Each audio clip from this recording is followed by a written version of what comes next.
Arata est un minable sans charisme dont la bien-aimée lui a été volée pour avoir été un perdant timide. Cependant, sa vie sans succès amoureux prend un tournant quand il découvre qu'il est adopté et que ses 5 sœurs ne sont pas liées par le sang, alors il peut maintenant coucher avec elles sans craindre les allégations d'inceste. Nice. Dans un quartier chic de Tokyo, dans un manoir, réside un brillant entrepreneur autodidacte. Et parce que cet homme aime applaudir, il y a 7 enfants qui y vivent, tous s'aimant à la mode de l'Alabama, la famille Shionji. Le frère aîné, Arata, demande à son jeune frère Shion des astuces pour choper une bombasse à applaudir, mais Shion lui dit qu'il ne peut pas l'aider. Shion l'interroge sur la fille qu'il aime, et Arata lui rappelle qu'il la trouve juste mignonne, pas le genre à emballer. Cela a troublé Shion comment Arata, l'héritier de la famille Shionji, était incapable d'emballer la moindre fille, mais Arata lui explique qu'il a du mal à trouver l'amour à cause de son incrédulité envers le destin.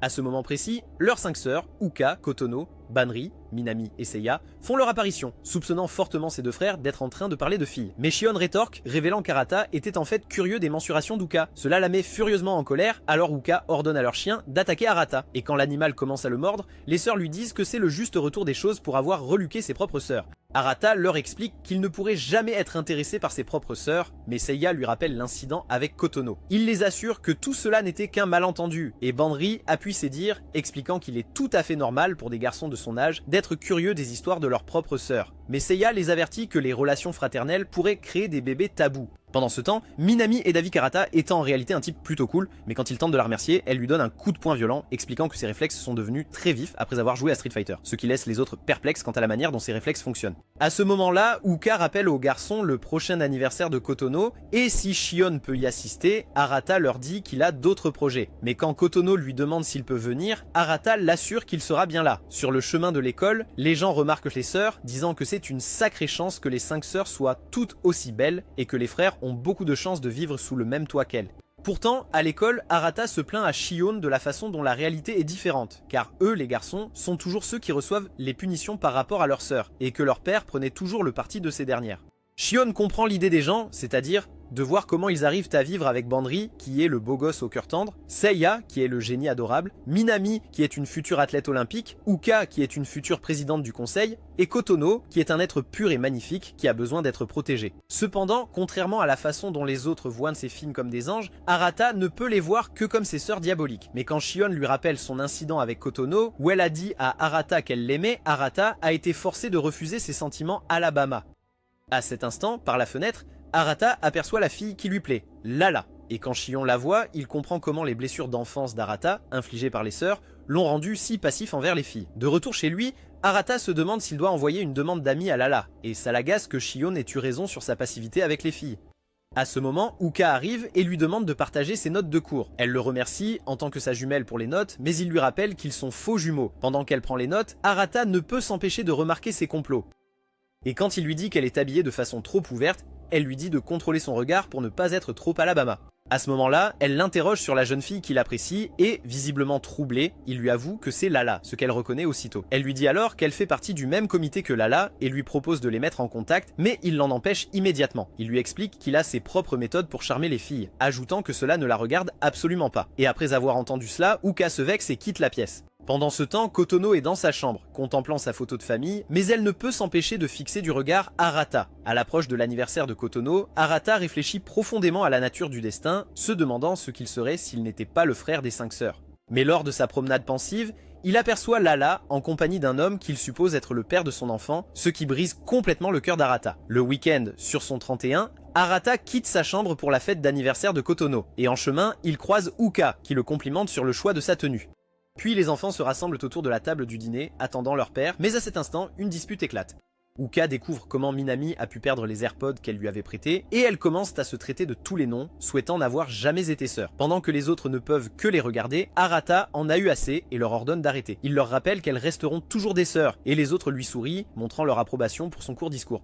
Puis leur père, Kaname, fait son apparition et il commence la fête. Mais juste avant de porter un toast pour l'anniversaire de Kotono, Kaname leur dit qu'il a une annonce importante à faire. À la stupéfaction générale, Kaname leur révèle qu'ils ne sont pas réellement frères et sœurs. Et bien qu'il les aimera toujours comme ses propres enfants, la vérité est qu'ils sont tous adoptés. Il affirme que si Minami et Shion sont de vrais jumeaux, les autres, eux, ne le sont pas. Et il leur révèle cette vérité à cause d'une promesse qu'il avait faite à leur mère il y a des années. Il leur demande de continuer la fête, mais pendant que le dîner est servi, chacun d'eux est encore sous le choc de la nouvelle bouleversante qu'ils viennent de recevoir. Plus tard, la fratrie se réunit dans une pièce. Et alors que leur bonne s'apprête à leur servir le thé, Banri la renvoie, demandant de l'intimité. Tandis que les autres sont tendus, Minami reste joyeuse, bien que sa vie vienne de changer. Et il l'attribue au fait qu'elle possède la personnalité lumineuse de leur père. Uka exprime qu'elle se sent trahie, estimant que leur père aurait pu le révéler bien plus tôt. Mais Seiya n'est pas d'accord et estime que l'anniversaire de Kotono était le moment idéal, car c'était la promesse que leur père avait faite à leur mère. Étant l'aîné, il demande à Banri si elle se souvient de quoi que ce soit de son passé, de l'époque où ils ont été adoptés. Et bien qu'elle se souvienne de quelque chose, elle refuse de le partager avec eux, affirmant que ce n'est pas important. Elle leur assure à tous que le plus important est qu'ils s'aiment et qu'ils resteront toujours frères et sœurs. Ils l'applaudissent pour son discours, ce qui leur remonte le moral et ils partent tous se coucher. Mais alors que tout le monde regagne sa chambre, Arata est toujours là, contemplant ce qui vient de se produire. De retour dans sa chambre, Arata continue de réfléchir à ce qui vient de se passer. Et pour se changer les idées, il va prendre un bain. Il aperçoit l'armure scénaristique de quelqu'un, mais l'ignore et pénètre. Cependant, il croise le regard de Kotono, qui est en train de prendre un bain. Et après avoir aperçu leurs atouts respectifs, Arata s'enfuit en présentant ses excuses à Kotono. Au lieu d'être fâché, Kotono demande à Arata, en tant que son frère, de lui laver le dos. Et comme au bon vieux temps, il fait ce qu'elle demande, ce qu'elle apprécie. Alors qu'il lui dit de se frotter le dos elle-même, elle avoue qu'elle préfère quand c'est lui qui le lui lave. Pendant ce temps, Uka se détend tranquillement dans la cuisine quand Shion la rejoint. Après ce qui vient de se passer, Uka a demandé à Shion si Arata avait dit quelque chose, disant à quel point cela affecte Uka profondément de découvrir qu'Arata n'est pas son frère jumeau. Et Shion l'assure qu'Arata ressent la même chose. En tant qu'héritier de la famille Shionji, Arata a une responsabilité en tant que grand frère pour eux tous. Mais à leur insu, à tous les deux, dans la salle de bain, il reçoit un doux câlin dans le dos de Kotono. Pendant ce temps, Shion dit à Uka que, puisqu'ils ne sont pas frères et sœurs, ils sont tous légalement autorisés à se marier entre eux, et bien qu'Uka soit dégoûtée à l'idée d'épouser quelqu'un comme Arata, elle sait que Shion dit la vérité. Elle ordonne à Shion de faire en sorte qu'Arata arrête de lorgner ses parcelles. Mais Shion tente d'excuser son ancien frère, disant qu'Arata est juste comme n'importe quel jeune homme hormonal. Elle demande ensuite à Shion ce qui s'est exactement passé entre Arata et Kotono dans le passé. Et bien que Shion sache de quoi il s'agit, il a déjà promis à Arata de garder le secret. Mais Uka dit à Shion qu'il est temps. Bien que les autres aiment taquiner Arata à propos de cet incident, ils savent tous qu'Arata n'est pas un pervers qui sauterait sur sa propre sœur. Après avoir entendu cela, Shion révèle enfin la vérité à Uka. Et à son plus grand choc, elle découvre alors comment Kotono avait avoué ses sentiments à Arata, même lorsqu'ils étaient encore frères et sœurs. Mais Shion l'informe qu'Arata avait rejeté les sentiments de Kotono car il ne voulait absolument pas d'une relation amoureuse de type Alabama. Cependant, c'est Kotono qui a tenté de forcer Arata à l'aimer, ce qui s'est conclu avec lui au-dessus d'elle. C'est ce que les filles ont vu et elles ont alors compris qu'ils n'étaient pas réellement frères et sœurs. Elles ont réalisé que les choses pourraient devenir bien plus piquantes qu'auparavant. Dans la salle de bain, Arata essaie de repousser Kotono et ses mains affectueuses. Mais Kotono lui rappelle que, puisqu'ils ne sont pas liés par le sang, ils peuvent être ensemble et même un jour se marier. Elle lui demande si elle est une mauvaise fille, mais Arata active son mode grand frère et lui dit que, même s'ils ne sont pas liés par le sang, il sera toujours son frère qui veillera sur elle jusqu'au jour où elle épousera quelqu'un. Kotono retourne à la baignoire, disant qu'Arata est à la fois la personne la plus gentille et la plus méchante qu'ils connaissent. Et Arata quitte la pièce en disant « Joyeux anniversaire », laissant Kotono souhaiter qu'Arata réponde à ses sentiments. À l'insu d'Arata, au moment où il sort de la salle de bain, quelqu'un l'observe, puis il se dirige vers sa chambre, se demandant si Kotono a fait ce qu'elle a fait à cause de ce qui s'est passé. Et quand il entre, il est accueilli par Seiha, qui étudie en l'attendant. Sans tourner autour du pot, elle lui demande où il a bien pu être. Et ne voulant absolument pas dire la vérité, il ment, affirmant qu'il se promenait simplement à l'intérieur de la maison. Elle parle de comment sa chambre, la plus petite des frères et sœurs, semble la plus grande, ce qui leur rappelle la première fois qu'ils ont joué à pierre-feuille-ciseaux pour décider qui aurait la plus grande chambre. Et Arata se souvient qu'il a perdu. En entendant les jappements de Seiya, Arata se demande ce que cette fille veut, et à ce moment-là, à la surprise d'Arata, Seiya le pousse sur le lit. Elle se met sur lui, lui disant qu'ils doivent absolument garder le secret, et colle ses formes à son corps, ce qui le rapproche dangereusement de sa zone intime. Arata commence à soupçonner que Seiya est du même genre que Kotono. Mais à son grand soulagement, Seiya lui dit qu'elle n'a aucune intention envers lui. Elle révèle l'avoir vu dans le bain avec Kotono, expliquant qu'elle a été témoin de toute leur interaction, mais avant qu'il n'exige une explication, il la repousse de son corps avant que son volcan n'explose. Seiya lui confie qu'elle a toujours été au courant des sentiments de Kotono pour lui, mais elle soupçonne qu'après avoir appris qu'ils ne sont pas de vrais frères et sœurs, Kotono a complètement perdu toute retenue. Elle le félicite d'avoir géré la situation correctement. Mais pour s'assurer qu'il ne céderait pas aux avances de sa propre sœur, elle devait s'assurer qu'il ne voudrait pas développer les intrigues avec eux. Il lui demande si elle n'a pas d'autre moyen que de le chevaucher. Et Seiya lui dit que puisqu'elle n'a aucun sentiment pour lui, elle ne voit pas le problème dans sa méthode. Elle lui rappelle comment une relation entre frères et sœurs a donné une progéniture douteuse. Mais après ce qui s'est passé ce jour-là, cette règle ne s'applique plus à eux. Et leur lien fraternel n'empêchera pas Kotono, à l'avenir, de vouloir qu'Arata étende ses domaines. Elle suggère que cela pourrait même se produire entre eux. Et bien que Seiya déteste l'idée qu'il se fraude le ventre, elle sait que ce n'est pas impossible. Elle quitte la pièce, disant à quel point elle est soulagée qu'Arata n'ait pas cédé, mais une fois dehors, elle commence à se demander si elle-même n'avait pas flanché quand elle était sur lui. Le lendemain matin, Arata se réveille se sentant horrible après les montagnes russes d'émotions qu'il a endurées la veille. En sortant, ses yeux s'émerveillent en voyant Banri et Kotono en tenue d'infirmière. Et Banri l'informe que c'est son uniforme qu'elle voulait essayer, mais a aussi décidé de le faire essayer à Kotono. Quand elle demande à Arata s'il aime à quel point elles sont attirantes, il répond non, ce qui fait pleurer Banri, qui lui exige de dire qu'il les aime vraiment. Mais il refuse catégoriquement et devient tout gêné. Ensuite, il se dirige vers l'école. Et rejoint par Shion, ils observent d'autres jeunes hommes reluquer leurs sœurs, ce qui fait se demander à Shion comment il réagirait s'il savait qu'elles ne sont pas réellement sœurs. En voyant le calme de ses sœurs, Shion croit que les filles sont de meilleures menteuses que les hommes. Et bien qu'Arata soit d'accord, il sait qu'au fond, leurs sœurs sont aussi affectées qu'eux après ce qui s'est passé. Elles continuent leur journée d'école normalement, comme si rien n'avait jamais changé entre eux. Mais après l'école, il réalise que les choses ont changé et il essaie de se convaincre que tout n'a pas changé. C'est à ce moment précis que Minami apparaît, et Arata est surpris de ne pas la voir à l'entraînement, contrairement à son habitude. Ils rentrent chez eux et Arata la félicite pour son dévouement à l'athlétisme, où elle a remporté de nombreux trophées et s'est même fait surnommer future olympienne. Soudain, elle est entourée de ses fans qui lui demandent de lécher ses orteils et de les laisser boire l'eau de son bain. Et après leur départ, Minami révèle qu'elle a eu des fans obséquieux après avoir fait une séance photo vêtue d'une tenue masculine. Il lui demande si elle veut s'amuser pendant sa journée de repos de l'entraînement. Mais à son grand étonnement, Minami fait savoir à Arata que la raison pour laquelle elle avait eu un répit de l'entraînement était que son entraîneur lui avait ordonné d'étudier, car toutes ses notes sont catastrophiques, à ce qu'il paraît. Bien que Minami soit la plus sportive de la fratrie, elle est aussi la plus grande idiote. En tant que grand frère, Arata déclare qu'il va lui donner des cours. Il l'emmène dans un karaoké pour qu'il puisse étudier en privé. Et pendant qu'il lui enseigne, il ne peut s'empêcher de reconnaître à quel point elle est jolie de si près. Quand Arata est occupé à lui expliquer quelque chose, il ne voit pas que Minami est distraite et a choisi une chanson pour qu'elle la chante. Et quand elle essaie de résoudre les questions par elle-même, elle finit par répondre à tout de travers. Cependant, elle ne se soucie pas de sa stupidité et se met à chanter affreusement, modifiant les paroles de la chanson pour raconter sa vie de joueuse de tennis. Et bien qu'Arata veuille qu'elle étudie, il ne peut s'empêcher de s'amuser avec sa propre sœur. Une fois la séance terminée, ils sortent en arme de la pièce, mais Arata se cache rapidement de quelqu'un, et quand Minami découvre qui c'est, elle aperçoit la fille dont Arata est amoureux, Lala, avec son petit ami. Puis, sur le chemin du retour, il parle de ce qui s'est passé la nuit précédente, et quand Arata lui demande ce qu'elle en pense, elle lui explique que, puisqu'ils ne sont pas les enfants de leur père, ils doivent absolument retrouver leurs véritables parents. Elle dit qu'elle a de la peine pour Kotono, la plus jeune, et Arata se rend compte que Minami n'est pas seulement intelligente à certains égards, mais qu'elle est aussi une bonne sœur. Elle taquine Arata, lui disant que puisqu'il n'est pas vraiment son grand frère, elle a le droit de le traiter comme son senpai. Mais Arata lui dit de ne pas le dire à voix haute, ne voulant pas que les autres soient au courant de leur relation étrange et compliquée. Cependant, Minami affirme que l'essentiel est le lien profond qu'ils ont tissé tout au long de leur vie, grâce auquel il a pu découvrir qui il est véritablement, donc il ne devrait pas se sentir triste de ne pas avoir réussi à conquérir la fille qu'il apprécie. Il lui demande comment elle est au courant pour Lala, et Minami révèle qu'Uka le lui a dit, ce qui fait réaliser à Arata à quel point Uka est une vraie pipelette.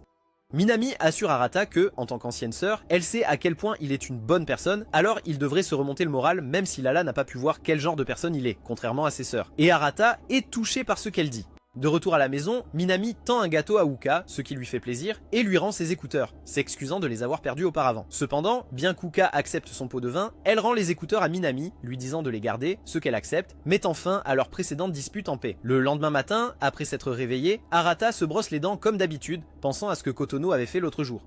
Quand il sort de la salle de bain, il la croise dans le couloir et il se salue maladroitement, mais Arata sait que c'est à cause de ce qu'il y a eu entre eux. C'est alors que Seiya surgit, le chambrant de se souvenir encore de l'incident de la salle de bain, et il est surpris par sa présence. Quand il l'appelle par son nom, elle demande à être appelée Seiya-chan, comme elle le lui avait demandé. Et quand il l'appelle ainsi, elle est légèrement satisfaite. Elle lui demande s'il est inquiet de ce qui pourrait se passer entre lui et Kotono, mais lui ne l'est pas, car il n'a aucun sentiment pour elle. Seiya, elle, est inquiète, car elle a ressenti quelque chose pour lui l'autre jour.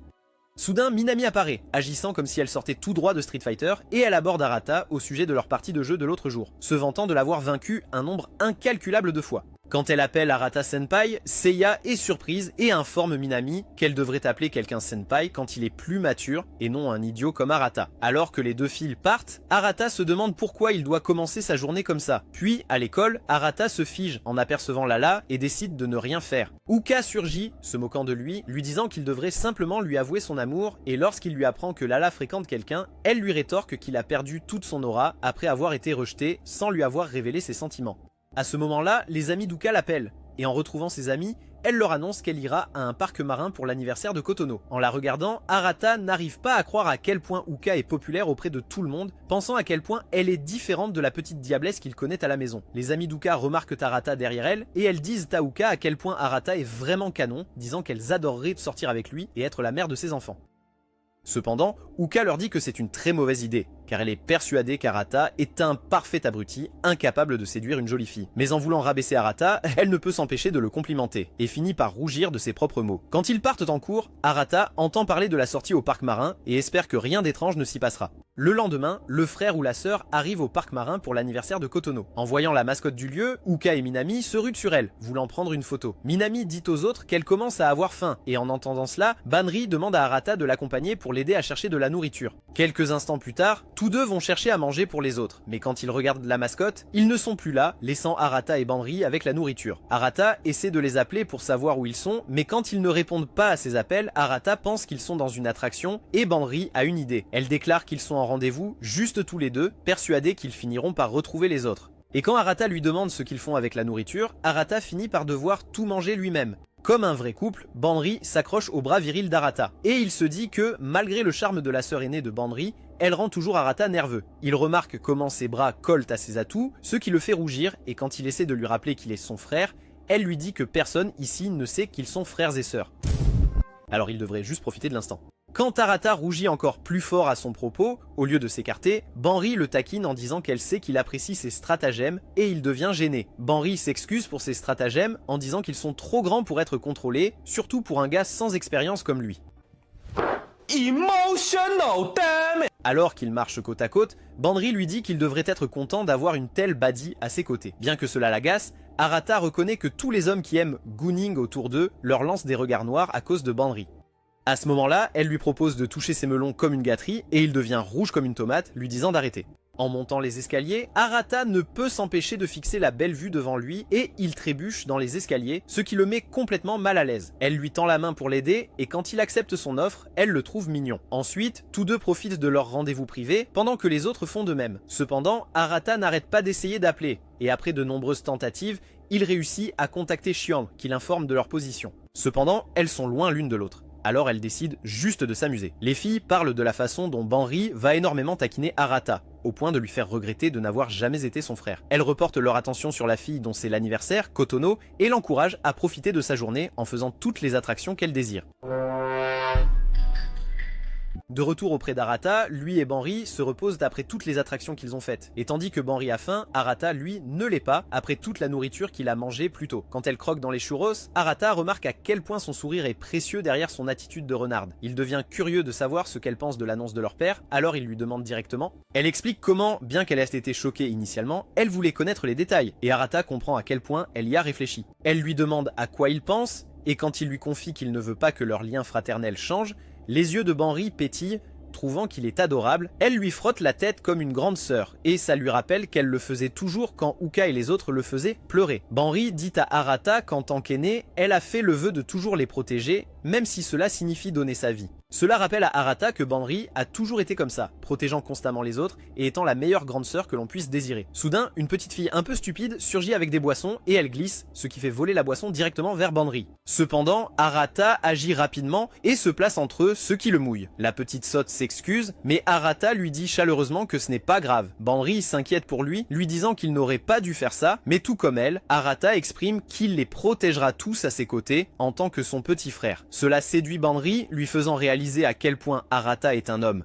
À ce moment-là, les autres surgissent et se retrouvent. Mais en voyant Arata trempé, il lui demande si Banri ne s'est pas trop emporté et l'a presque noyé dans son jus de fruits de mer. Il continue vers l'attraction suivante et pendant qu'il marche, Banri demande à tenir la main d'Arata. Quand il lui demande pourquoi, elle la saisit et l'entraîne avec elle, disant qu'elle veut juste lui tenir la main. Cette nuit-là, pendant qu'elle joue près du pont, faisant les princesses, les garçons et Kotono vont aux toilettes. Mais Seiya y voit une occasion d'informer les autres de ce qui s'est passé entre Kotono et Arata. Après les avoir informés, il n'arrive pas à croire que Kotono ait eu le culot de s'accrocher à Arata avec ses plans machiavéliques. Et ils demandent à Seiya ce qu'Arata a fait. Elle leur apprend que, tel un bon frère, Arata a calmé Kotono et a mis fin à ses avances. Elle les assure qu'Arata n'a aucune intention perverse envers ses sœurs, après que Seiya l'ait vérifié elle-même. Quand il lui demande comment, elle révèle calmement qu'elle l'a chevauché pour voir si son cœur s'emballait et si son petit oiseau se dressait, mais à son grand soulagement, aucun des deux n'a réagi. Seiya explique qu'elle leur a dit cela parce qu'elle pense qu'ils doivent faire quelque chose avant que quelque chose ne se produise entre eux, et ils décident de ne pas confronter Kotono pour qu'elle ne panique pas. À ce moment-là, Uka leur dit que Kotono avait déjà essayé quelque chose de similaire dans le passé. Et Arata a pris le blâme, ce qui lui a valu d'être traité de creep par eux. Cela fait, disons, réaliser à elle que l'annonce de leur père, selon laquelle ils ne sont pas liés par le sang, a donné à Kotono l'impulsion de vouloir avoir les bébés tabous d'Arata. Bonri les calme, disant qu'ils ne devraient pas tirer de conclusions hâtives. Elle révèle qu'elle a parlé à leur père après son annonce, et quand ils lui demandent de quoi elle a parlé, elle leur dit qu'elle voulait en savoir plus sur ses origines, et découvre qu'en tant qu'orpheline, ils n'ont jamais connu l'identité ni l'emplacement des parents de Bonri. Elle suggère de rester discret et de les surveiller, ce à quoi tout le monde consent. Ensuite, en se rendant à la boutique de produits dérivés, certaines filles sont surexcitées, voulant s'acheter des figurines articulées. Quand ils voient comment Kotono agit, Arata est soulagé de la voir se comporter normalement, comme d'habitude.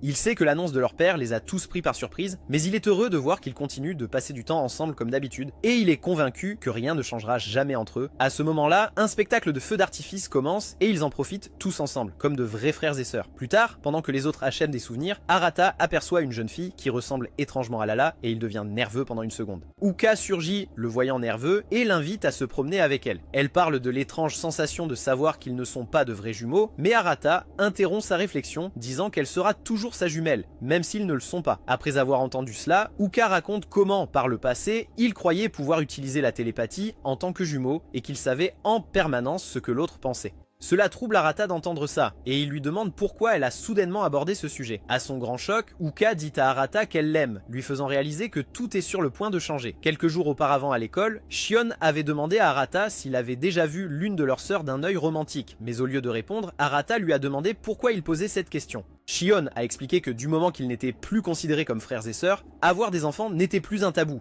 et que Kotono avait même tenté sa chance avec Arata. Mais Arata lui a assuré qu'il n'avait jamais vu ses sœurs de manière romantique. Cependant, à présent, après qu'Uka lui a avoué ses sentiments, il la voyait comme bien plus qu'une sœur, mais plutôt comme une partenaire romantique. Cependant, Uka exprime à Arata qu'elle l'aime platoniquement, ce qui le soulage de sa tension. Et il est convaincu que même si l'enfer gelait, Uka ne le verrait jamais comme un prétendant romantique. Il la qualifie de tsundere qui se fait désirer, et elle le quitte en lui rappelant de lui rapporter des souvenirs. Pourtant, alors qu'il en rit, il se souvient de ce que Shion lui a dit à propos de voir ses sœurs de manière romantique et commence à s'agiter. Pendant ce temps, lors de sa promenade solitaire, Uka n'arrive pas à oublier ce qu'elle vient de dire à Arata, et elle se rend compte qu'elle avait ressenti de la jalousie envers Kotono après que Seiya lui ait raconté comment Kotono avait dit à Arata qu'elle l'aimait. Le lendemain matin, Arata passe son temps à s'entraîner dans sa salle de sport à la maison, à développer ses abdos ciselés qui font craquer les filles, quand Minami fait irruption et veut se joindre à lui. Il exprime son grand enthousiasme à l'idée qu'elle participe à l'entraînement, mais elle lui demande de baisser d'un ton car il est encore très tôt le matin. Elle le félicite de ne jamais manquer une séance, et elle lui rappelle comment leur père entraînait toujours Arata jusqu'à l'épuisement pour faire de lui un véritable leader. Mais Arata ne parvient toujours pas à voir en quoi cela lui a été bénéfique sur le plan mental. Arata témoigne également son respect à Minami pour n'avoir jamais manqué un entraînement et pour se battre afin de devenir une future olympienne. Et bien qu'elle repousse son compliment, elle rougit intensément. À l'insu d'Arata, la nuit précédente, quand les filles étaient à la boutique de souvenirs, elles ont réalisé qu'Uka et Arata manquaient, alors Minami est allée les chercher. Choquée, elle a entendu Uka dire à Arata qu'elle l'aimait. Et depuis, Minami se tracasse sur la manière d'aborder Arata à propos de cet incident, ne voulant pas être la tante de leurs enfants de sitôt. Pendant qu'elle réfléchit intensément, Arata lui dit d'arrêter de paresser. Alors Minami fait vite des écartés haltères pour faire croire que tout va bien, mais Arata lui dit que sa technique est nulle. Après avoir rassemblé tout son courage, elle demande à Arata si quelque chose s'est passé entre lui et Uka. Mais ignorant à quoi elle fait allusion, Arata l'assure que, bien qu'il se chamaille souvent avec Uka, ils restent extrêmement proches, ce que Minami ne veut pas entendre, sachant ce qui s'est passé entre eux. Elle quitte alors la pièce, incapable de supporter la pression et ne sachant que faire de la situation. Plus tard, une fois l'entraînement terminé, Arata se dirige vers la salle de bain, pensant à ce que Minami venait de lui dire à propos de sa relation avec Uka. Soudain, quand Arata ouvre la porte de la salle de bain, Seiya est là, portant sa dernière armure scénaristique. Et pendant qu'Arata est tout chamboulé, Seiya, elle, s'en moque éperdument. Elle évoque le fait qu'ils sont en train de vivre ce que de nombreux protagonistes d'animes de comédie romantique endurent, mais contrairement à eux, Seiya ne frappe pas Arata jusqu'à la lune. Lorsqu'Arata essaie de fermer la porte, il constate que les vêtements de Seiya l'empêchent de se refermer complètement. Il est donc obligé de les ramasser et de les mettre dans le panier à linge qui se trouve dans la salle de bain, tout en s'empêchant de regarder Seiya sous la douche. Quand il la regarde sous la douche, il réalise que Seiya n'agit pas différemment qu'avant, contrairement à lui qui a des pensées déplacées. Il remarque la bague de Seiya, celle que leur mère leur a laissée, et lui demande si elle lui va enfin. Elle lui dit que c'est un peu lâche, mais elle refuse de lâcher prise en raison du souvenir qu'elle a de sa mère. Plus tard, alors qu'il est seul dans sa chambre, Banri frappe à la porte d'Arata et lui demande d'entrer. Quand elle le fait, elle se met à le taquiner pour sa chambre si propre et rangée, lui rappelant les fois où leur père le grondait pour le désordre qu'il faisait dans sa chambre. Il lui demande pourquoi elle est là et elle divague, disant qu'elle voulait juste visiter sa chambre. Cependant, elle fouine nonchalamment sur son ordinateur portable, lui demandant s'il a des vidéos un peu osées, et à sa grande surprise, Banri lit le titre d'une de ses vidéos, Mia Khalifa, en édition limitée. Mais il lui arrache rapidement son ordinateur des mains, lui demandant comment elle a déverrouillé son mot de passe. À son grand embarras, il s'avère que le titre est visible sur ses notifications d'email, et qu'elle n'avait pas besoin d'entrer de mot de passe. Pendant qu'Arata est très embarrassée, Banri exprime qu'elle est en fait soulagée d'apprendre que son frère est un homme cultivé qui aime regarder les vidéos de Johnny Sins et Mia Khalifa. À ce moment-là, elle invite Arata à sortir avec elle. Le lendemain, lors de leur rendez-vous, elle l'emmène dans un magasin de téléphone, sachant qu'Arata voulait changer de téléphone depuis longtemps et il est touché par son geste. Cependant, elle commence à le taquiner, disant qu'il devrait aller à l'hôtel après et faire du yoga chaud jusqu'à ce que le soleil se lève et se couche. Puis quand Arata choisit son nouveau téléphone, il le choisit rapidement et efficacement, et quand Banri lui demande pourquoi il a choisi si vite, Arata explique qu'il ne se soucie pas tant du design. À ce moment-là, Banri commence à jacasser sur comment les gens choisissent leur téléphone comme leur partenaire, et que si quelqu'un choisit son téléphone uniquement pour ses fonctionnalités, cela signifie que cette personne préfère la personnalité à l'apparence. Cependant, Banri pense que l'apparence compte, car si un jour Arata avait une petite amie agaçante, au moins il pourrait toujours regarder son joli visage au lieu d'un vilain cochon. Puis la vendeuse apporte le téléphone, et quand elle aperçoit Banri à côté d'Arata, elle leur propose une offre couple pour une énorme réduction. Alors qu'Arata veut refuser, Banri prétend être son amant en disant qu'ils prendront l'offre, mais il refuse rapidement. Par la suite, Arata se demande pourquoi Banri l'avait soudainement invité à sortir avec lui, mais ses pensées sont interrompues lorsque Banri aperçoit un marchand de glace. Après avoir pris la glace, elle lui rappelle le moment où ils se sont tous disputés à cause d'un incident de glace, et Arata se souvient comment Manami a accidentellement mangé la glace de Kotono, mais comme Kotono était trop réservé, Uka a pris sa défense contre Manami, ce qui a déclenché une dispute entre tous les frères et sœurs. Cependant, parce qu'elle avait trop peur des confrontations, Kotono se cachait toujours dans le placard chaque fois qu'elle était triste, ce qui lui a valu le nom de fée du placard de la part de ses sœurs. Cela rappelle à Arata que Banri avait peur du surnaturel, mais elle lui dit de se taire car l'idée de Casper, le gentil fantôme, même effrayant derrière elle, lui fait toujours peur. Juste après, Banri demande à Arata si quelque chose s'est passé, l'assurant qu'en tant que grande sœur, elle le soutiendra et il lui assure que tout va bien. Pendant ce temps, Kotono est dans sa chambre, regardant les photos qu'ils ont prises lors du voyage d'anniversaire, mais quand elle voit Arata sur la photo, elle ne peut s'empêcher de le fixer un peu plus longtemps. Soudain, elle reçoit un message de Banri dans le groupe de discussion des sœurs, montrant qu'elle est en rendez-vous avec Arata, mangeant une glace, et bien que cela rende Kotono extrêmement jalouse, elle s'empêche d'aller trop loin et au lieu de cela, elle enregistre la photo. De retour au rendez-vous, Banri demande à Arata de continuer le rendez-vous, ce qui le surprend. Mais soudain, elle lit un message intensément sur son téléphone et dit à Arata qu'elle doit aller quelque part le plus vite possible. Avant qu'elle ne parte, Arata lui dit qu'elle devrait sortir avec un vrai petit ami la prochaine fois, et tandis que Banri rougit de toutes ses joues, elle taquine son frère, lui disant de ne pas s'emballer. Quand elle part, tous ceux qu'elle croise la regardent fixement, refusant de croire qu'une personne si belle puisse exister. Puis Banri appelle Manami pour lui dire qu'elle n'a pas réussi à faire parler Arata sur ce qui s'était passé entre lui et Uka, même après le rendez-vous qu'ils venaient d'avoir. Cependant, Manami refuse toujours de croire qu'il ne s'est rien passé, toujours convaincue qu'Uka a dit à Arata qu'elle l'aimait. Alors elle envoie un message à Banri, lui expliquant qu'elle a dû mal entendre qu'Uka avait d'avouer ses sentiments à Arata. Soudain, elle remarque qu'elle a envoyé le message au groupe de discussion des sœurs, elle le supprime alors rapidement, priant les dieux de l'anime pour que personne ne l'ait au vu. À ce moment-là, Uka apparaît dans la salle de bain, demandant si c'est son tour de prendre un bain. Manami, d'abord nerveuse, se sent soulagée de savoir qu'Uka n'a pas lu le message. Cependant, à l'insu de Manami, Kotono a vu le message avant qu'il ne soit supprimé, et elle n'arrivait pas à croire qu'elle avait maintenant une rivale amoureuse. Plus tard, ils dînent ensemble, et quand Arata regarde Sea qui est pensive, il ne peut s'empêcher de remarquer qu'elle semble avoir des problèmes depuis un certain temps. Ensuite, il la croise alors qu'elle est seule, et bien qu'il l'ignore initialement, il finit par lui demander si elle va bien. À sa grande surprise, il s'avère que Sea avait depuis longtemps envie de jouer au Twister, et comme Arata le lui a demandé, elle l'emmène pour une partie avec elle. Il lui demande pourquoi elle avait soudainement envie de jouer au Twister, et elle l'informe qu'après sa visite dans sa chambre, elle a eu des pensées dégénérées à son sujet. Alors elle doit découvrir si elle veut vraiment se frotter le ventre avec lui. Arata veut refuser de jouer, mais quand Sea lui rappelle qui l'a aidé pendant son examen, il cède et accepte de jouer au Twister avec elle. Quand le jeu commence, Arata débute la partie en restant délibérément éloignée de Sea pour éviter tout contact. Mais comme cela ne répondra pas aux questions de Sea, elle essaie délibérément de se rapprocher, espérant obtenir une réaction d'elle-même pour voir si elle le désire. Il continue encore quelques manches quand Sea fait remarquer qu'Arata est toujours hésitant. Alors au tour suivant, elle se met délibérément dans une position qui ferait baver d'envie la plupart des hommes. Arata se met presque à saliver et déclare forfait, mais Sea ne le laisse pas abandonner, alors il continue le jeu de force. Au tour suivant, Arata doit poser son pied sur la couleur bleue qui est directement sous Sea.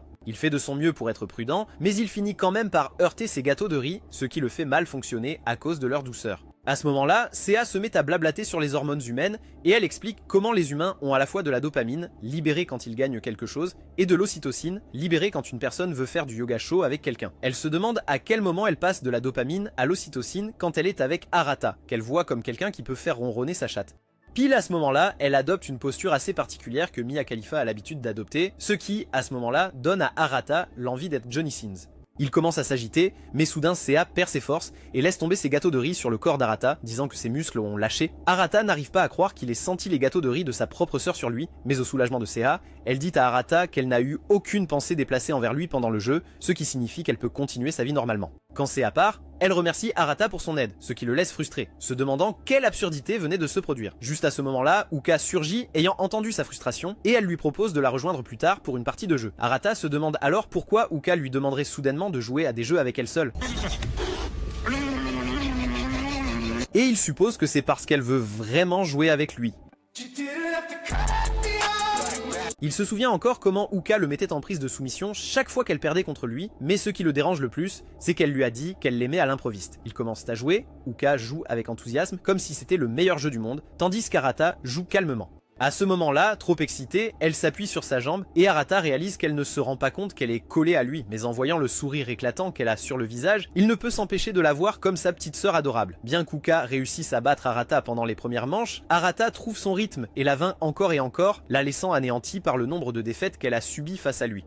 À ce moment précis, elle lui annonce qu'elle doit se rendre aux toilettes, mais dès qu'elle se retrouve derrière lui, elle lui fait une prise d'étranglement, comme au bon vieux temps. Pendant ce temps, Arata la supplie de le lâcher, lui expliquant que lui et son personnage dans le jeu sont en train de mourir. Mais ce qui l'inquiète le plus, c'est le fait qu'elle ait ses fesses collées à son corps et qu'il essaie de toutes ses forces de ne pas réveiller la bête. En ayant plus que marre de ses conneries, Arata, usant de sa force brute, réussit à retourner la situation et plaque Uka au sol en déclarant qu'il avait été blessé. Cependant, il réalise juste la position dans laquelle il se trouve et quand il baisse les yeux, il voit qu'Uka le regarde comme une proie attrapée par un lion. Elle mentionne qu'il est un homme maintenant et cela le prend par surprise de l'entendre. Elle quitte rapidement la pièce, réalisant qu'elle n'a aucune chance contre Arata et au fond d'elle, elle souhaite qu'Arata se déchaîne sur elle. Cela laisse Arata perplexe quant à ce qui vient de se produire, se demandant ce qu'elle voulait signifier en le qualifiant de véritable homme, et épuisé par la fatigue, il décide d'aller se coucher, mais à son insu, Kotono se trouvait dans la pièce voisine, écoutant l'intégralité de la conversation. Le lendemain, les frères et sœurs continuent leur journée à l'école comme d'habitude, et à la fin de la journée, leur père appelle Arata pour une discussion père-fils. Il demande d'abord à Arata si les frères et sœurs vont bien après la grande annonce, ce à quoi Arata lui dit qu'ils sont devenus plus expressifs depuis l'annonce. Mais à la surprise d'Arata, le père lui demande s'il a trouvé sa personne spéciale.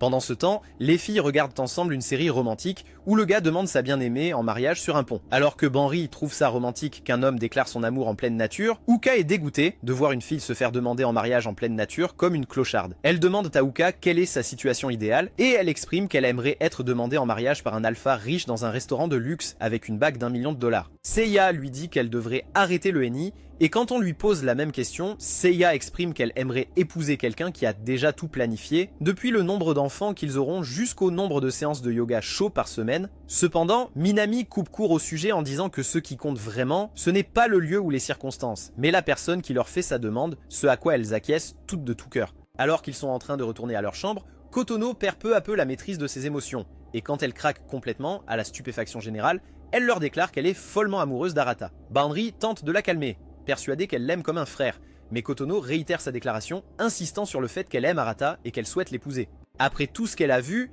elle déclare que chacune de ses sœurs est sa rivale, et qu'elle n'a pas l'intention de perdre. De retour avec Arata, son père exprime son inquiétude qu'Arata n'ait pas d'épouse en tant que futur héritier de la famille, et par curiosité, il demande à son père ce qui l'a fait choisir leur mère. Il plaisante d'abord en disant qu'il est tombé amoureux de ses parcelles crémeuses, mais finit par avouer qu'il était faiblement amoureux de l'âme puissante et lumineuse de leur mère. Arata lui demande pourquoi ils n'ont qu'une photo d'elle, et le père lui dit que les gens vraiment beaux n'aiment pas être pris en photo. Il demande à Arata s'il se souvient du secret de la 8e pièce de la maison, et Arata lui dit que lui et les autres qui n'étaient pas encore entrés dans cette pièce croyaient que c'était une pièce pour les emmener dans un isekai. Arata dit à son père que, bien qu'il pense que le père avait une raison de révéler la vérité tout récemment, il croit qu'ils s'en sortiront et qu'il est fier d'être son fils aîné. En tant que futur héritier de la famille, Arata dit à son père qu'il veillera toujours sur ses frères et sœurs et s'assurera qu'ils mèneront tous une vie heureuse. Quand Arata s'en va, le père regarde la photo de sa femme et lui exprime toute sa fierté d'avoir adopté Arata comme son propre fils. Le lendemain matin, Arata va courir après sa conversation avec son père. Pendant ce temps, les sœurs restent en plein désarroi après la déclaration de Kotono qui leur a dit qu'elle voulait épouser Arata. Lorsque Minami sort de la maison, elle tombe nez à nez avec Arata et devient très nerveuse, se remémorant les paroles de Kotono. Arata sent que quelque chose ne va pas du tout et demande à Minami de tout lui raconter, mais elle refuse catégoriquement et s'enfuit pour aller s'entraîner en vue du tournoi Inter-High. Dans la maison, Banri gronde le chien parce qu'il mange trop et ne fait pas assez d'exercice, l'avertissant qu'il pourrait devenir un chien gros et bon à rien. Quand Arata les aperçoit, il se joint à la réprimande du chien parce qu'il ne veut pas faire de jogging avec lui et qu'il mange comme un goinfre. Soudain, Banri suggère de diminuer la nourriture du chien, ce qui met le chien tellement en colère qu'il mord Arata, le blâmant pour ce qui vient de se passer.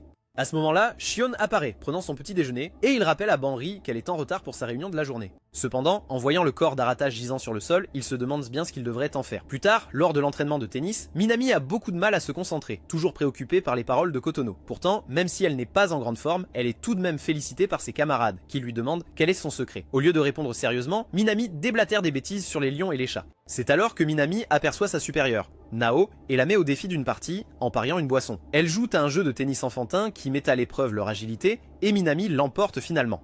Pendant qu'elle se repose, Nao confie à Minami que l'Interhouille sera son dernier tournoi. Mais elle n'est pas inquiète, car elle sait que leur plus grand espoir repose sur Minami. Elle raconte qu'elle avait d'abord pensé que Minami serait une gamine arrogante. Et bien qu'elle le soit, Nao a aussi constaté que Minami travaillait plus dur que quiconque. Elle souhaite qu'elles puissent toutes les deux réaliser leurs rêves, ce qui touche profondément le cœur de Minami. Elle plaisante sur le discours de motivation de Nao, et elle est gênée, alors elle défie Minami pour une revanche. Après, Minami apprend que Nao n'a pas reçu de bourse universitaire, donc après avoir obtenu son diplôme, elle a dû arrêter le tennis et trouver un emploi. Cela rappelle à Minami la première fois qu'elle a rencontré Nao, où elle l'avait chaleureusement salué et invité à jouer avec elle, ce qui s'était terminé par la victoire de Minami. Maintenant, Minami ne désire qu'une chose, offrir à Nao une médaille d'or, et elle s'en fait une véritable mission. De retour à la maison, la domestique appelle Arata pour lui révéler quelque chose concernant Minami. Arata confronte Minami, qui est en plein entraînement, et elle est effrayée par son approche soudaine.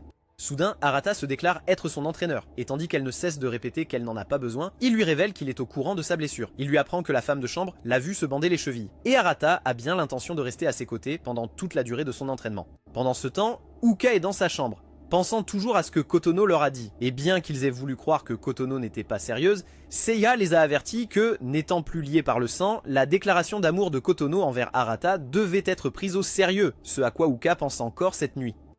De retour à la salle de sport, Arata aide Minami à s'étirer pour l'aider avec la blessure.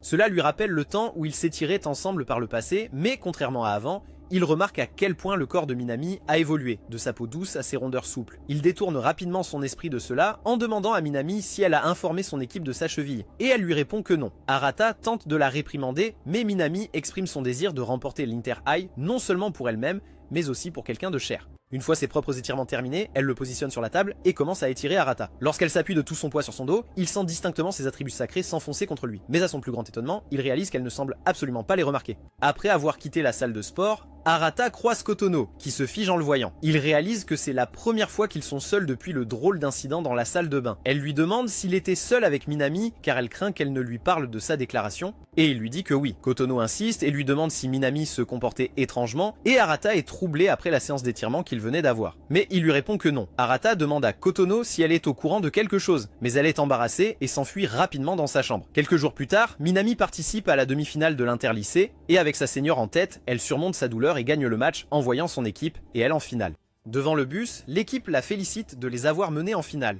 Mais alors qu'elle pénètre à l'intérieur, Minami ressent une douleur atroce à la cheville, et Nao le constate. De retour chez eux, Arata continue d'aider Minami à faire des étirements pour sa cheville. Mais Minami fait savoir à Arata qu'après avoir parlé de ses problèmes de cheville à son entraîneur, ce dernier a pris la décision de lui attribuer un entraîneur privé pour l'assister. Arata réalise qu'il sera renvoyé après les finales, mais Minami le remercie sincèrement pour toute son aide jusqu'à présent. Dans sa chambre, Arata range tous les livres qu'il a sur les étirements, réalisant qu'ils ne sont pas nécessaires pour l'instant. Le lendemain matin, Arata et ses abdos ciselés entrent dans le fan service ambulant, Banri qui prend son petit déjeuner. Il essaie de la prévenir de ne manger que des céréales le matin, mais elle le taquine, disant que si elle devient trop grosse, le grand Arata devra l'aider à faire du cardio intense ensemble. Arata demande à Banri si Minami a déjà pris son petit déjeuner, mais Banri lui répond qu'elle ne l'a pas vu de toute la journée. C'est alors que Seiya surgit, demandant lui aussi où se trouve Minami, ce qui les surprend énormément.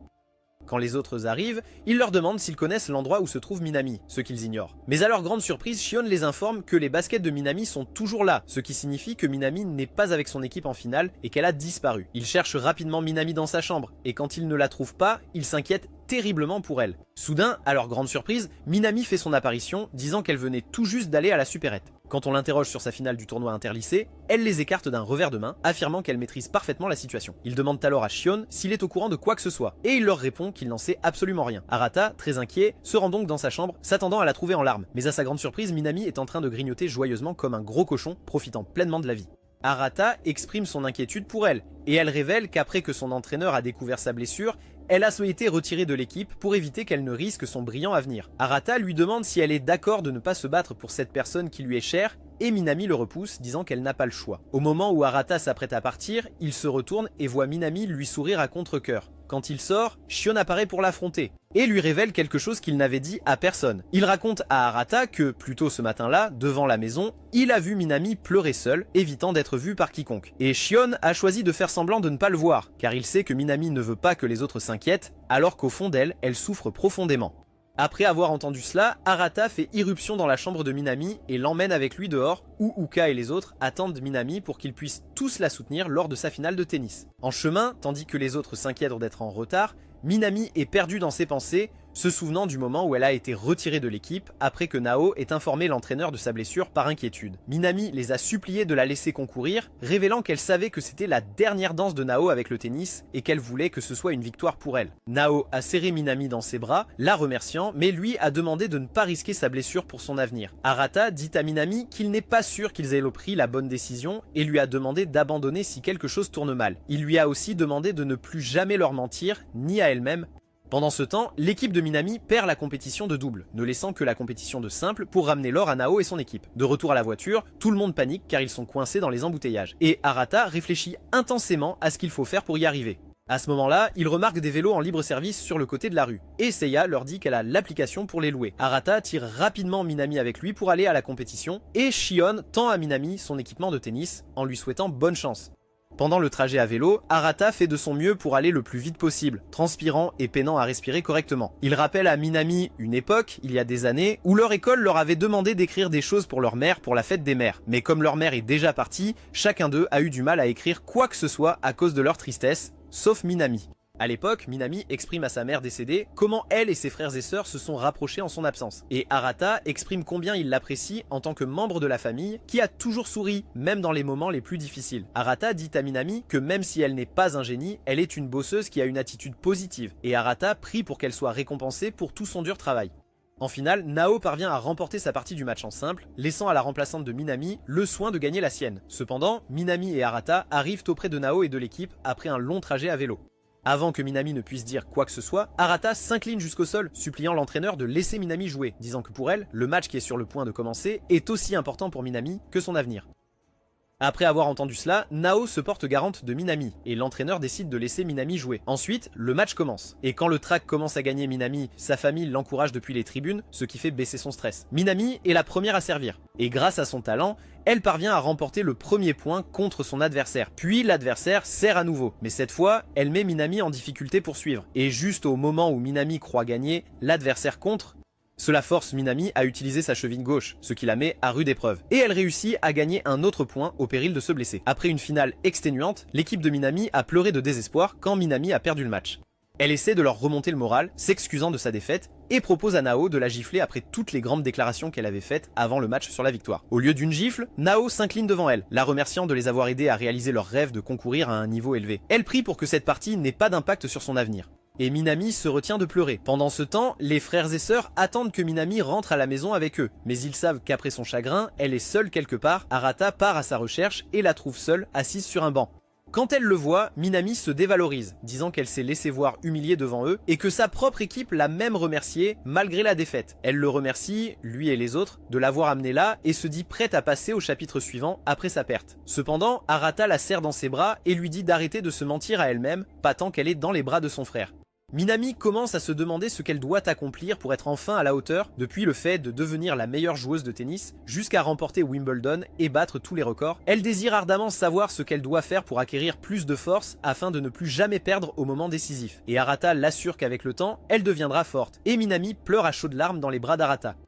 Plusieurs jours après la défaite, Minami est profondément plongée dans ses pensées, se souvenant encore comment Arata s'était battu si fort pour elle et l'avait serrée dans ses bras après sa défaite, ce qui lui donne des frissons intérieurs. Pendant ce temps, Uka se dispute avec tout le monde, persuadée qu'une action de Minami était truquée et qu'elle aurait dû marquer un point, ce qui aurait changé le cours du jeu en sa faveur. Elle demande son avis à Arata et il la repousse, disant que l'important est que Minami n'ait plus de regrets. Minami sort vers l'agitation et ne peut pas regarder Arata dans les yeux. Uka lui demande son avis et à son grand désarroi, Minami ne se soucie plus du jeu et est plus reconnaissante de ne pas avoir aggravé sa blessure. Minami s'assied juste devant Arata et il lui donne des conseils sur ce qu'il faut faire pour sa blessure. Et tandis que Minami lui répond, elle est incapable de se retourner pour le regarder. Refusant toujours le résultat avec un ballon, Uka déclare qu'elle montrera ce qui s'est réellement passé, croyant toujours que Minami aurait dû gagner. Elle agite le ballon avec frustration. Pendant ce temps, le chien pense qu'elle lui demande de jouer. Soudain, la balle glisse et se dirige vers Minami, risquant que le chien lui saute dessus. Mais Arata intervient, attrape la balle pour sauver Minami, ce qui la fait craquer. Il gronde Uka de ne pas être prudente et demande à Minami si elle va bien. À cet instant, Minami se souvient de l'amour d'Uka et Kotono pour Arata, et elle se demande si ce picotement dans son cœur est le même sentiment que celui de ses sœurs. Plus tard cette nuit-là, Kotono réfléchit intensément à ses aveux envers Arata quand Uka frappe à sa porte, lui demandant de parler de quelque chose. Elle entre et bavarde sur la beauté de sa chambre, qui correspond à son esthétique. Mais Kotono n'est pas intéressé par les banalités et lui demande d'aller droit au but. Uka confronte Kotono à propos de sa confession à Arata et lui demande, de sœur à sœur, de lui parler si elle a besoin d'une oreille attentive. Au lieu de répondre, Kotono révèle comment elle sait qu'Uka a aussi avoué ses sentiments à Arata pendant leur voyage et comment elle l'a vu avec Arata se blottir sur le sol dans la salle de jeu. Uka réalise que ce qu'elle a fait a poussé Kotono à déclarer son amour pour Arata devant eux. Et elle explique à Kotono qu'elle a tout mal compris. Elle lui dit qu'elle a avoué à Arata l'aimer comme son ancienne sœur jumelle et que rien ne s'est passé dans la salle de jeu, ce que Kotono a d'ailleurs aussi vu. Kotono s'approche d'elle de très près et demande à Uka si elle n'est vraiment pas amoureuse d'Arata. Et quand elle dit à Kotono qu'elle ne l'est pas, elle voit à quel point Kotono se sent soulagée. Elle s'excuse auprès d'Uka pour le malentendu. Mais quand Uka sort de la pièce, elle ne peut s'empêcher de penser à Arata. Plus tard, Banri panique et supplie un de ses frères ou sœurs de l'accompagner à son école d'infirmière pour quelque chose. Et quand aucun d'entre eux ne peut l'aider, elle se tourne vers son fidèle et plus âgé frère, Arata. Ensuite, il se faufile discrètement devant la sécurité pour entrer dans l'école d'infirmière de Banri, et elle lui confie qu'elle avait bien trop peur d'y aller toute seule à cause de sa peur des fantômes. Arata commence alors à lui faire remarquer que son école a vraiment l'air hantée, et Banri commence à avoir très peur, le suppliant d'arrêter. Arata est perplexe quant à la raison pour laquelle elle a choisi l'école d'infirmière, mais quand il interroge Banri à ce sujet, elle ne lui donne aucune réponse. Soudain, un grand bruit retentit, et Banri s'agrippe à Arata, persuadé que c'est un fantôme. Mais Arata lui assure que ce n'est que le vent qui frappe les fenêtres. Avec elle à son bras, Arata ne peut s'empêcher de sentir cette douceur enveloppante et tente de se dégager, mais cela effraie Banri encore plus, alors elle le serre encore plus fort, forçant Arata à la traîner avec lui. Soudain, Arata la tire par derrière et lui couvre la bouche, lui intimant de se taire. À cet instant précis, un agent de sécurité passe devant eux, ce qui le pousse à se demander pourquoi ils doivent se dissimuler alors que Banri est une étudiante de cet établissement. À ce moment-là, Banri l'interpelle, et il réalise que pendant tout ce temps, il avait ses mains appuyées sur sa généreuse poitrine. Et il la lâche aussitôt. Ça lui rappelle comment il jouait et avait des contacts physiques. Mais il réalise maintenant à quel point c'est différent avec la façon dont Banri est devenue épaisse et douce. Puis ils arrivent à destination, la salle du club de Banri, et elle retrouve enfin ce qu'elle avait oublié à l'école plus tôt, ses poupées faites à la main qu'elle comptait finir ce jour-là. Arata lui demande ce que c'est et Banri lui raconte une histoire sur ses débuts à l'école d'infirmière. Elle a été amenée vérifier l'hôpital. Là, elle a vu des enfants hospitalisés pour une longue période, certains jouant joyeusement et d'autres assis, déprimés dans un coin. Elle a ensuite vu des étudiants remonter le moral du petit enfant triste et lui redonner le sourire, qui se sont avérés être des bénévoles de son école. Après avoir vu cela, elle a postulé au club de bénévolat de son école pour pouvoir faire la même chose et pour que tous les enfants ne quittent jamais l'hôpital les mains vides, avec une poupée. Banri a dit à Arata que la raison pour laquelle elle avait postulé à une école d'infirmière était que, des années auparavant, quand elle rendait visite à leur mère malade, elle pleurait toujours seule chaque fois qu'elle devait la quitter. C'est à ce moment-là qu'une infirmière est venue la réconforter, et c'est alors qu'elle a su qu'elle voulait être exactement comme l'infirmière qui avait rendu une petite fille triste heureuse. Puis Arata et Banri rentrent chez eux, et Banri dit à Arata qu'elle est encore trop gênée pour révéler aux autres la raison pour laquelle elle est devenue infirmière. En remerciement de l'avoir accompagnée, Banri dit à Arata qu'il a dû apprécier de sentir ses formes sur lui plus tôt. Mais au lieu de lui répondre, Arata la laisse derrière elle, la forçant à le poursuivre par peur. Le lendemain, Banri parvient à terminer les poupées et les remet aux enfants malades. Elle envoie une photo à Arata et le remercie de son aide. Quelques jours plus tard, Uka et sa classe reçoivent les résultats de leur examen blanc. Les autres demandent à Uka quelle note elle a obtenue. Et Uka leur répond qu'elle a eu sa note habituelle, ce qui ne les étonne pas. Ils se vantent qu'Uka a toujours eu un A et qu'elle deviendra probablement leur prochaine présidente du conseil. Mais ce qu'ils ignorent, c'est qu'en réalité, Uka a eu un D. Ce week-end-là, un matin, Uka se prépare à partir quelque part et Arata lui demande où elle compte aller. Quand Uka lui annonce qu'elle se rend à Yamanashi, il est surpris mais elle ignore sa réaction et part tout de même. Arata ne comprend pas pourquoi Uka se rend là-bas, sachant qu'ils n'ont aucune famille dans cette région, mais il suppose qu'elle avait juste besoin de temps pour elle, après tout ce qui s'est passé, et s'attend à ce qu'elle revienne pour la rentrée scolaire. Cependant, une fois le week-end passé et la journée d'école commencée, Uka n'était toujours pas rentrée chez elle. Sur le chemin de l'école, les filles se regroupent comme d'habitude, mais sans Uka à leur côté, elles trouvent étrange de ne pas avoir l'une de leurs sœurs avec elle. Arata est aussi inquiet pour elle, et à l'école, ses amis l'interrogent à ce sujet, car Uka n'a jamais manqué l'école de toute sa vie, et Arata ne pouvait que leur assurer qu'Uka reviendrait. Arata se demande ce qui préoccupe Uka, parti depuis 3 jours. Plus tard, à la maison, Uka n'est toujours pas rentrée et manquera un autre jour d'école, ce qui inquiète encore plus les frères et sœurs. Ils savent que sa réputation serait détruite si les gens apprenaient qu'elle s'est enfuie. Seiya demande à Arata si Uka l'a contactée, et quand il ne montre aucune urgence, elle s'énerve contre lui. Soudain, Banri apparaît avec son téléphone et lui dit que, comme Uka a déjà perdu son téléphone, elle a un GPS qui la suit. Et sur le téléphone de Banri, à la surprise générale, Uka est au mont Fuji. Les filles s'inquiètent pour elle, imaginant les pires scénarios possibles, mais Shion réussit à les calmer. Pendant ce temps, Uka est en route vers le sommet du mont Fuji. Grimpant seule et déterminée, elle parvient à atteindre le sommet pour y passer une nuit supplémentaire. L'aubergiste lui fait remarquer qu'il est plutôt inhabituel que des gens séjournent aussi longtemps qu'elle, et Uka lui répond qu'elle a quelque chose d'important qu'elle doit absolument voir. De retour à la maison, Arata décide de la retrouver, et alors que Banri s'inquiète du départ d'Arata, Seiya lui dit qu'il lui fait entièrement confiance pour retrouver Uka et la ramener. Il prend un express pour se rendre au mont Fuji, et une fois arrivé là-bas, il contacte Banri, lui demandant la position d'Uka. Banri l'informe qu'Uka se trouve plus haut. Arata suppose qu'elle loge dans un refuge de montagne. Il se met en route seul, sa lampe de poche à la main, sans se soucier de l'obscurité, tout ça pour sa précieuse sœur. Il est impressionné qu'Uka ait également parcouru ce sentier seul. Bien qu'il sache qu'elle a beaucoup de choses en tête, Arata se demande toujours pourquoi elle est venue jusqu'au mont Fuji. De retour à la maison, Manami et Kotono n'arrivent pas à dormir, toutes deux inquiètes, mais quand Kotono exprime son inquiétude pour Arata, Manami devient nerveuse et lui assure qu'Arata ira bien. Après une heure de marche, Arata atteint le refuge de montagne, surprenant Uka. Elle lui demande pourquoi il est soudainement là, et à sa grande surprise, il lui dit simplement qu'il la cherche. Arata dit à l'aubergiste qu'il passera la nuit et elle les inscrit tous les deux dans la même chambre, sachant qu'ils sont frères et sœurs. Arata envoie un message à sa famille pour dire qu'il a retrouvé Uka et tous poussent un soupir de soulagement, sachant qu'Uka est en sécurité. Puis Uka et Arata entrent dans leur chambre, réalisant à quel point il est gênant pour eux de dormir côte à côte. Alors, Uka lui dit de ne pas regarder car elle va se changer. Il se retourne rapidement, nerveux à cause de ses pensées étranges et malsaines, se demandant pourquoi il voit Uka sous un jour différent alors qu'il a déjà vu son corps plusieurs fois devant ses frères et sœurs. Après qu'elle a terminé de se changer, ils vont se coucher et Arata lui annonce qu'ils repartent le lendemain matin. Mais à sa grande confusion, Uka lui déclare qu'elle refuse de rentrer chez elle. Il lui demande pourquoi elle est allée au mont Fuji, mais au lieu de répondre à sa question, elle lui demande si les autres sont inquiets, ce à quoi Arata lui confirme que oui. Puis elle raconte à Arata, lui rappelant que le mont Fuji était l'endroit où leurs parents s'étaient rencontrés, ce qu'Arata avait oublié. Elle lui explique qu'ils étaient des inconnus l'un pour l'autre, mais que leur père avait porté leur mère du sommet jusqu'en bas, car elle était tombée malade à cause de l'altitude extrême. Uka exprime alors que, tout comme leurs parents se sont rencontrés, elle croit que chacun a un partenaire prédestiné depuis la naissance. Au grand choc d'Arata, elle se demande si cela existe dans leur famille, et bien qu'Arata rejette cette idée, Uka lui rappelle que Kotono l'aime vraiment d'amour, ce qu'Arata refuse toujours de croire. Il lui demande si c'est cela qui l'a tourmentée, mais elle ne répond pas et il comprend qu'elle est déjà endormie. En contemplant son dos, il constate à quel point sa sœur, d'ordinaire si arrogante,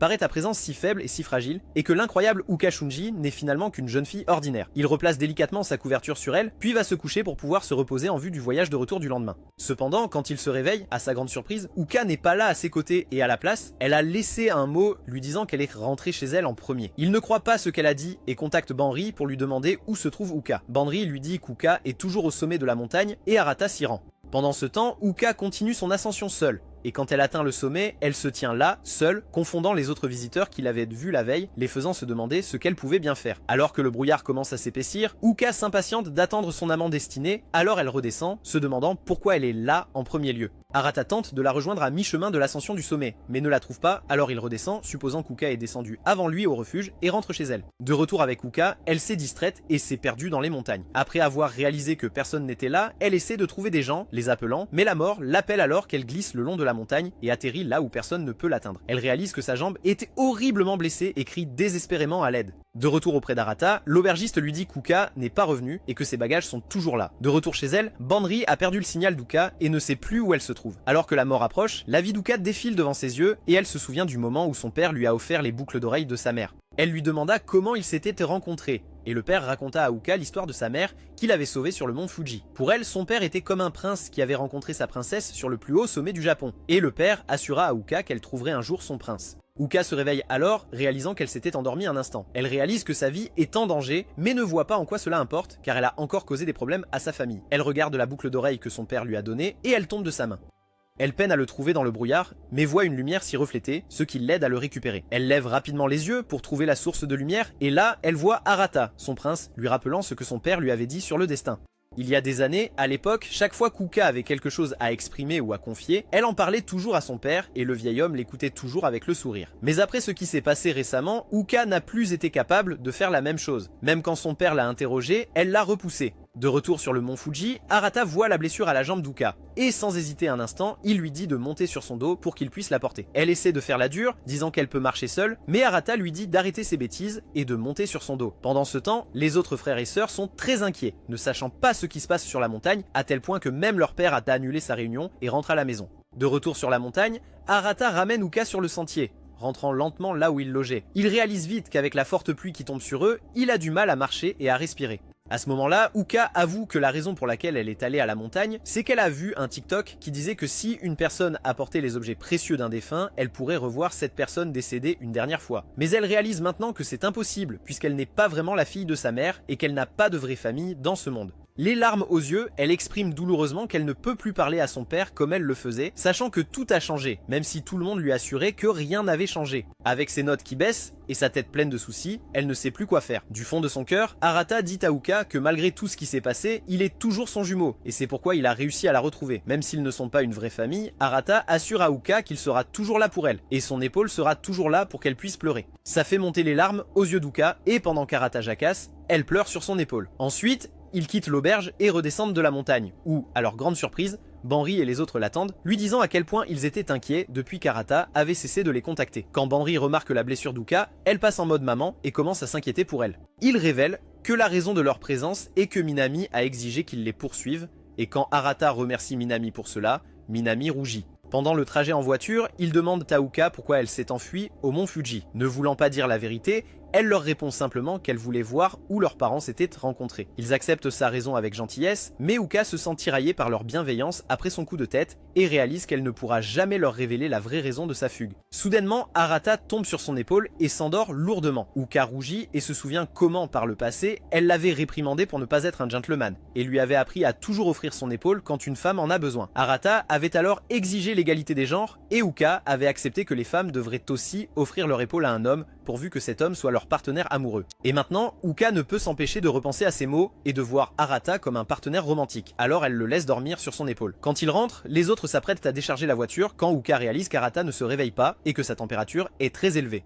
Alors, Shion porte Arita dans sa chambre pour qu'il puisse s'allonger. Et à ce moment-là, leur père apparaît, s'inquiétant pour ses enfants. Il lui raconte comment Arita a porté Uka sous la pluie et il félicite son fils pour son geste et dit aux autres de se reposer. Plus tard cette nuit-là, Uka retrouve son père et lui exprime à quel point elle avait du mal à le considérer comme son père comme avant. Cependant, après ce qui s'est passé sur la montagne, Arata lui a fait réaliser qu'elle l'aimait encore et lui offre une étreinte chaleureuse, que le père accepte volontiers. Le lendemain, Uka est de retour à l'école et ses amis l'accueillent pour son retour. Mais comme Arata est malade, ils sont désolés pour lui. De retour à la maison, Banri prépare du porridge pour Arata et quand elle a fini de cuisiner, elle demande aux autres qui veulent l'apporter à Arata. Minami et Kotono veulent toutes deux rapidement s'emparer de ce rôle et elle se demande pourquoi l'autre est si impatiente d'apporter la bouillie à Arata. Banri demande à Minami de l'apporter à Arata et chuchote à Minami qu'elle s'inquiète que Kotono ne fasse des folies dans la chambre d'Arata, ne sachant pas que Minami adorerait faire de même. C'est alors qu'Uka arrive et Seija lui fait remarquer qu'elle est censée soigner Arita après tout ce qu'il a fait pour elle. Mais Uka les repousse, disant que cet idiot musclé devrait s'en sortir sans problème. Elle part prendre un bain, réfléchissant à ce qu'elle devrait faire. Et quand elle a fini,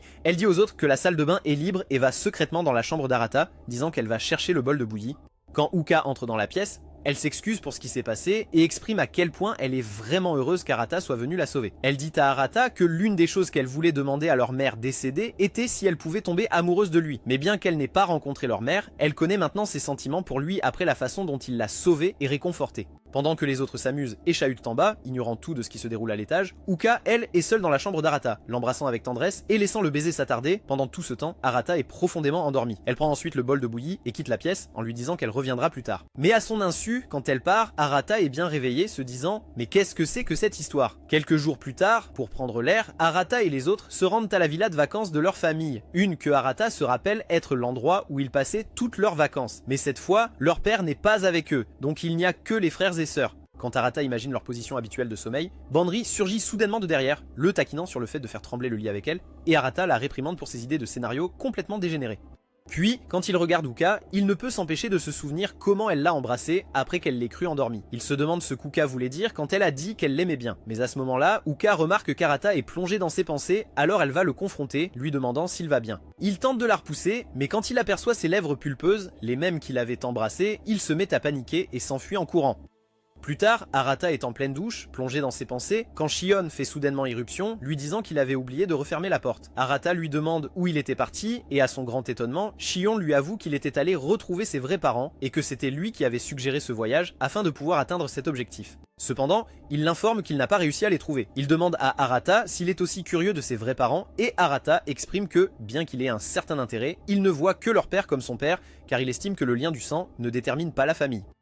Après avoir entendu ça, Shion dit à Arata qu'il a renoncé à retrouver ses vrais parents et partage maintenant le même sentiment qu'Arata, considérant sa famille actuelle comme sa vraie famille. Le lendemain matin, pendant que les autres dorment, Yuka se réveille tôt, seulement pour réaliser qu'Arata n'est plus là, et qu'il est dans la tente de Sona en train de se réchauffer. Cependant, en pensant à la recherche de sa famille par Shion et à la confession d'Uka, il surchauffe et sort de la tente, seulement pour trouver Uka qui l'attend, ce qui le rend encore plus échauffé. Ses pensées s'égarent avec Uka si proche de lui, surtout après qu'elle ait essayé de se rapprocher encore plus de lui, ne sachant pas qu'il était éveillé pendant leur baiser. À ce moment-là, elle l'invite à entrer dans le sauna avec elle pour un test d'endurance. Mais sentant la gêne, il lui dit d'y aller seul. Mais à sa surprise, elle décide plutôt de s'asseoir juste à côté de lui, ce qui le rend encore plus embarrassé, connaissant ses sentiments pour lui. Il la convainc vite de faire le test d'endurance, et ils entrent tous les deux dans le sauna comme ils le faisaient avant. Mais à la différence d'avant, cette fois, Arata ne peut s'empêcher de fixer ses fesses qui deviennent lentement moites à cause de la chaleur. Soudain, elle lui demande s'il envisage de se trouver une petite amie, et ne voulant pas rendre la situation encore plus embarrassante, il lui répond qu'il n'est pas intéressé pour l'instant. Incapable de supporter la chaleur, Arata quitte le sauna, ce qui inquiète Uka, et elle lui demande s'il n'est plus du tout épris de Lala, son béguin de longue date. Quand il y réfléchit, il exprime que, malgré tout son passé avec elle, il n'a plus aucun sentiment pour Lala et qu'il n'est pas si pathétique au point de peiner à tourner la page. Quand Uka entend ça, elle est remplie de joie et court prendre une douche où elle est tiraillée par ses propres sentiments et actions, où elle veut constamment se rapprocher d'Arata et être à ses côtés. Elle se souvient de toutes les fois où elle était avec Arata au sauna, lui demandant s'il avait le béguin pour quelqu'un. Mais maintenant, elle réalise que même à l'époque, elle avait déjà développé des sentiments pour lui. De retour avec Arata, il imagine que ce qu'Uka ressent pour lui est la même chose que Kotono, alors il décide d'agir. À ce moment-là, Minami apparaît et l'invite à aller quelque part. À sa surprise, ils vont dans un jardin de fleurs, ce qui, pour Arata, n'est pas un endroit où Minami irait habituellement. Mais considérant qu'elle est une fille, il peut voir qu'elle pourrait y trouver un certain intérêt et remarque des changements en elle, comme porter une jupe pour être plus féminine. Cependant, quand il regarde autour de lui, il voit tous les couples en rendez-vous là-bas, et il se demande pourquoi Minami choisit d'y aller. Soudain, elle demande à Arata à quoi ressemblerait sa femme idéale, ce qui le surprend, et il donne une réponse simple. Quelqu'un avec qui il peut être à l'aise. Sa question lui rappelle toutes les questions qu'Uka lui a posées juste avant, ce qui le rend confus. Soudain, Arata remarque que la jupe de Minami a encore une étiquette de prix, et quand elle essaie désespérément de l'enlever, il vient l'aider. Quand il peine à y arriver, il lui dit qu'il va l'arracher avec ses dents, et elle reste toute gênée pendant qu'Arata lui arrache l'étiquette de prix avec les dents.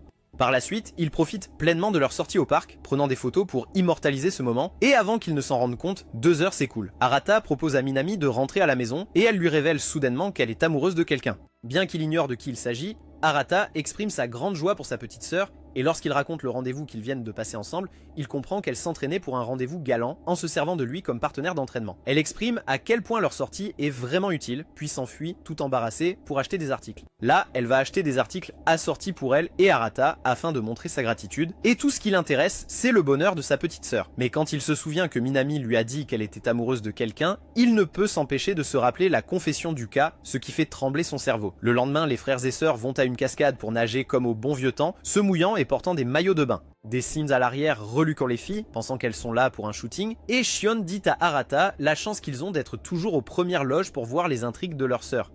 Arata dit à cet étrange individu que les filles sont leurs sœurs, mais en y regardant de plus près, il ne peut s'empêcher d'avoir des pensées bizarres et s'arrête vite de trop réfléchir. Ensuite, ils font leur propre truc et Uka saute de l'arrière comme elle le faisait avant. Mais pendant qu'elle s'amuse, Seiya l'informe que les gens qui aiment les sports extrêmes ont généralement un QI bas et sont des idiots.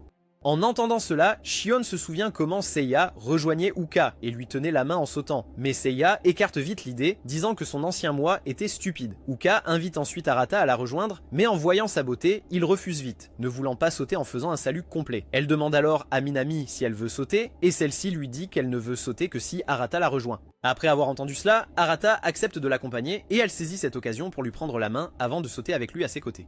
À ce moment-là, Seiya saute aussi, et Arata peut voir que malgré leur âge, ils sont toujours les mêmes frères et sœurs qui aiment s'amuser. Soudain, Seiya commence à paniquer, et quand Arata l'interroge, Seiya révèle qu'elle a perdu son Karako pendant la chute. Arata s'agite, réalisant que ses tétons sont visibles, mais alors ils le voient tous les deux. Seiya se dirige vers lui, mais quand Arata voit le pudding, il le lui prend rapidement. Après le lui avoir tendu, il se convainc qu'ils sont frères et sœurs, mais quand Seiya sort de l'eau, il voit la dentelle noire et ne peut s'empêcher d'avoir des pensées Alabama. Puis Bandri déclare qu'elle veut nager, et quand elle ordonne à Arata de la rejoindre, se mouillant, Minami et Kuka les observent attentivement, jalouses. Les deux entrent dans l'eau, où des simps bavardent sur la belle scène qu'ils voient, et Arata ne peut pas les blâmer, reconnaissant à quel point sa sœur aînée est bien faite. Soudain, elle lui saute sur le dos, poussant ses seins contre lui, faisant divaguer son esprit. Elle lui dit que s'il a besoin de se confier, elle sera là pour lui. Mais il garde le silence, ne voulant pas révéler le goût d'Uka sur ses lèvres. Il lui dit simplement qu'il sera un frère qui ne lui donnera aucune inquiétude, mais cela ne fait que rappeler à Bandri ce qui s'est passé avec Kotono. Il se rapproche de la cascade, et Bandri insiste pour qu'ils aillent encore plus près. Elle le pousse avec trop de force, et Arata glisse, les entraînant tous les deux dans une chute. Le silence s'abat sur eux, et à cet instant précis, Bandri dit à Arata qu'elle l'aime, mais à cause de la cascade, il n'a rien pu entendre. Cependant, tout près d'eux, Kotono entend absolument tout. Plus tard, quand Arata est seul, Kotono lui demande de l'accompagner à un distributeur automatique tout proche pour qu'ils puissent avoir un moment en privé. Arata se doute bien qu'elle veut lui dire quelque chose, mais quand il aborde le sujet, elle élude la question. Ça rappelle à Arata comment elle s'est noyée autrefois dans la rivière, mais Kotono l'assure qu'elle est une grande fille qui ne se noiera pas maintenant. Et quand Arata regarde de plus près, il a des pensées Alabama et en blâme le baiser d'Uka. Une fois arrivé au distributeur, Kotono veut dire quelque chose, mais s'arrête à mi-chemin. En tant que son frère, Arata l'encourage à se confier à lui, lui assurant qu'il sera toujours là pour elle. Et à ce moment-là, Kotono pleure à chaudes larmes, ce qui surprend Arata. Elle s'en veut d'avoir agi impulsivement pour ce qui s'est passé récemment avec les autres sœurs. Mais Arata l'assure que malgré ses impulsions, être là pour elle est le rôle d'un grand frère. Sa chaleur rappelle à Kotono leurs anciens jours, quand elle était toujours gâtée par leur père et recevait un traitement spécial parmi les autres.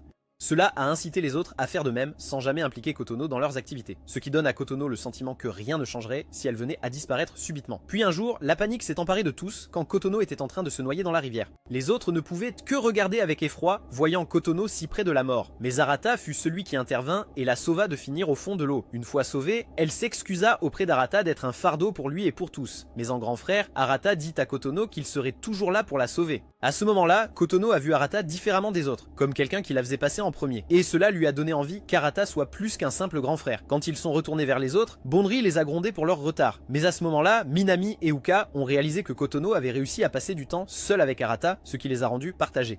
Ce soir-là, fidèles qu'à leur tradition, ils concluent leurs vacances par une visite à l'église pour une veillée aux chandelles. Pendant ce temps, Arata ressasse encore le baiser d'Uka et commence à paniquer, ne sachant absolument pas quoi faire. Il comprend que s'il ne fait rien, la situation ne ferait qu'empirer pour Uka, il décide donc d'y apporter une solution. C'est alors qu'il surprend Kotono, Minami et Uka discutant en secret. Il réalise que Kotono est sur le point d'affronter ses dilemmes, et il la soutient de loin. Kotono s'excuse auprès d'elle d'avoir compliqué les choses en leur avouant ses vrais sentiments pour Arata.